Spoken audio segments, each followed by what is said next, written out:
સુરેન્દ્રનગર જિલ્લાના નવાગઢથી ઝડપાયો નકલી ડીવાયએસપી।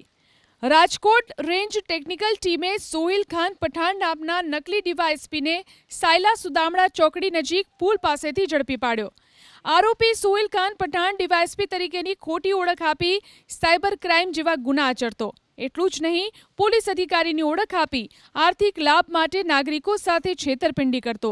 તપાસમાં એ પણ ખુલાસો થયો કે આરોપી સોહિલ ખાન પોતાની ઓળખ દાહોદ લોકલ ક્રાઇમ બ્રાન્ચના પીઆઈ એટીએસના ડીવાયએસપી તરીકેની ખોટી ઓળખો આપતો, નાગરિકો પાસેથી રૂપિયા પડાવતો।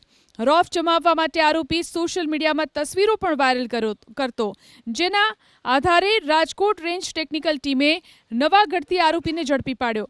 આરોપી વિરુદ્ધ સાયલા પોલીસ સ્ટેશનમાં ગુનો દાખલ કરી વધુ તપાસ હાથ ધરવામાં આવી છે।